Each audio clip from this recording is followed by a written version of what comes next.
President Biden said in an interview he has no plans to do more oil drilling in the United States. The World Economic Forum is using John Kerry to prepare the United States for climate lockdowns and COVID-like tactics to get people to comply. The Pentagon maneuvers the largest U.S. nuclear submarine into a defensible position against Putin and Russia, and the GOP may oust Mitch McConnell in favor of new GOP leadership. Thank you so much for liking and sharing these videos. Let's go ahead and jump into today's news. North Korea has been trying to assert their dominance by continuing to show off their array of missiles. These repetitive demonstrations took a turn when North Korea decided to conduct an intercontinental ballistic missile test. Intercontinental ballistic missiles were mainly designed to carry nuclear weapons. So the United States saw this form of testing as escalation. In hopes of silencing North Korea, the United States and South Korea displayed their combined military power by performing air exercises. The exercise has been named Vigilant Storm and consisted of 240 South Korean and American aircraft. Because this was one of the largest demonstrations of power to date, the United States is hoping to deter North Korea from making any kind of military attack on their neighbor, South Korea. So basically, the United States is now shifting people into position in case North Korea makes a move on South Korea. The world's largest nuclear submarine, the USS Rhode Island, has left port and has set sail. The USS Rhode Island is an American Navy submarine that was put into commission in 1994. The purpose of this current mission seems to be to warn Russia against further escalation. Russia recently used one of their submarines to launch missiles at a training mission. So this event is basically us responding and flexing our military muscle. Captain John Kerry stated, "Rhode Island's port visit to Gibraltar reinforces our ironclad commitment to our allies and partners in the region." So basically, the Pentagon has dispatched the largest nuclear submarine in the United States inventory to the European area to let Russia know, don't mess with the United States and don't mess with our allies in Europe. President Joe Biden has admitted just right before the midterm election that he has no plans of doing any more drilling for oil in the United States. Here's what he said in the interview. "There is no more drilling. I haven't formed any new drilling," in response to a statement to audience members. This seems to be confirmation that Biden has lied to us about trying to drill more oil here in the United States.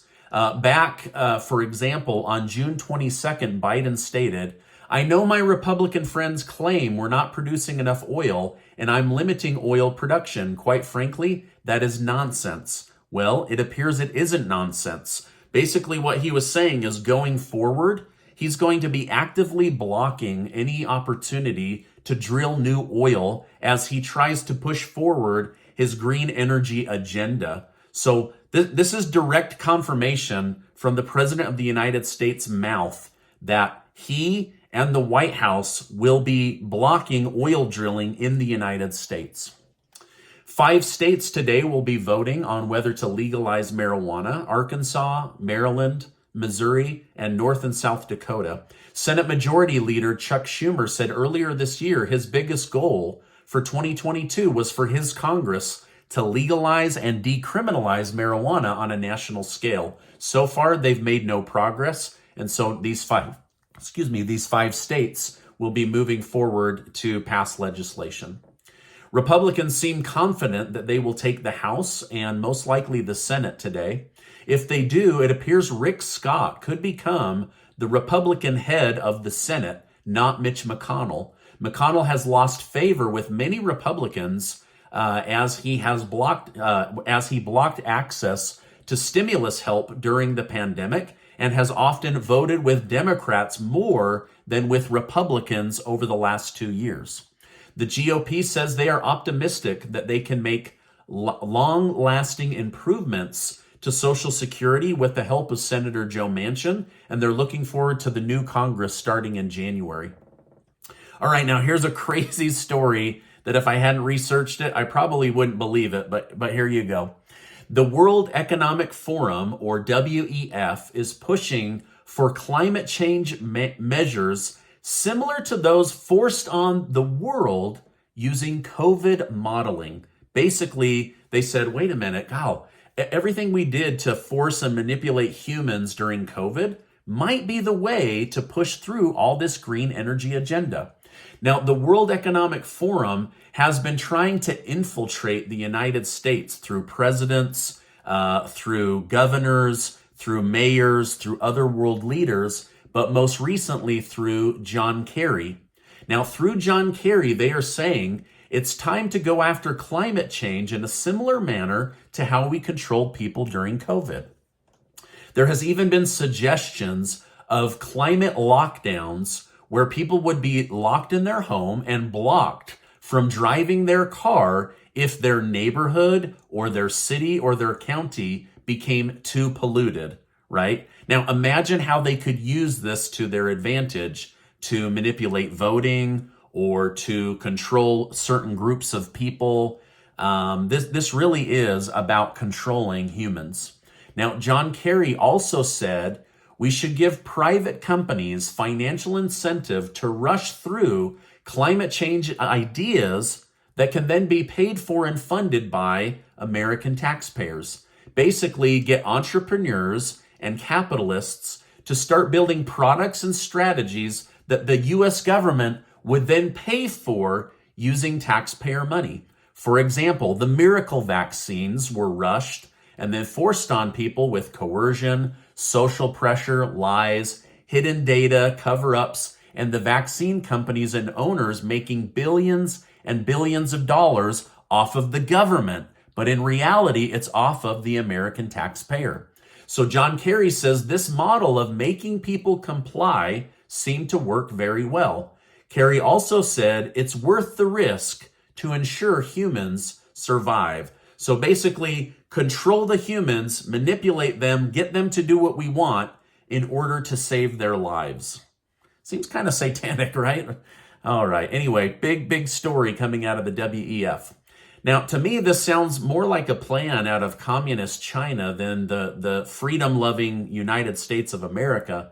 But Kerry has admitted these brilliant planet-saving ideas are coming from the unelected billionaires at Davos through the World Economic Forum that are trying to control the planet by controlling the people, by controlling the governments, right? So basically, instead of just controlling people or a country, they control the planet by controlling all of the governments and getting them to comply.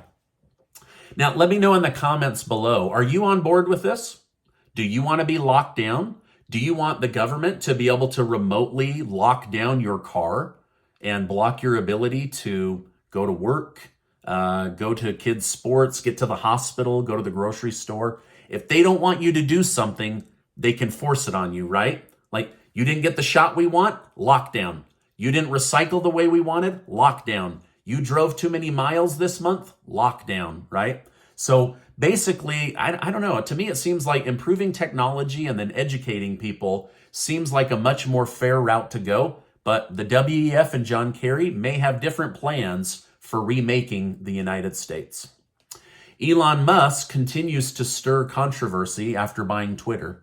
Today, a few popular personalities were banned for impersonating Elon Musk and then saying wildly inappropriate things.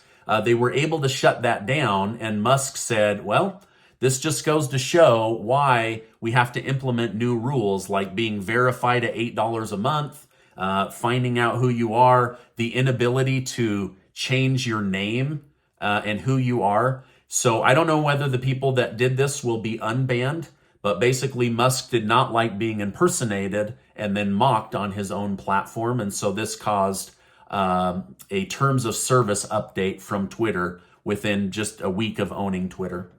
Musk also gave his opinion on who he believes should win the midterm election. He stated, to independent-minded voters, Shared power curbs the worst excesses of both parties. Therefore, I recommend voting for a Republican Congress, given that the presidency is Democratic. So basically, he's saying, let's have a Democrat president and a Republican-controlled Congress. What do you think? Who's going to win? Are the Republicans going to have a red wave and take back Congress? Or is this all just being hyped in the media and really the Democrats will remain in control of the Senate or the House or both? Let me know your thoughts down below. The stock market is having good feelings about the midterm election. I'm not sure if they think it's going to be Republicans or Democrats, but the indexes are up today. In fact, gold and silver are up today. Gold producers are up today, and gold mining stocks are up today. I saw GROY and Barrick Gold were up over 7% as of the filming of this. So things are maybe becoming a little bit more optimistic. Sadly, home values have been steadily decreasing over the past few months as the Federal Reserve works to cool the credit market, housing market, and interest rate market. Collectively, American home values have dropped by $1.5 trillion in value.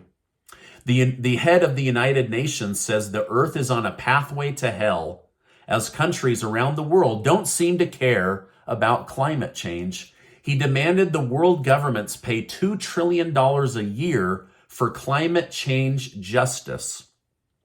Maybe instead of paying $2 trillion so the earth feels justice has been served, these UN leaders should stop fleecing countries and lining their own pockets.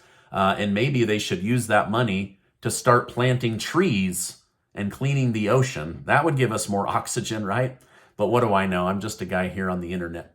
Now, this is my update for today. As I know more, I will definitely come on and share more with you.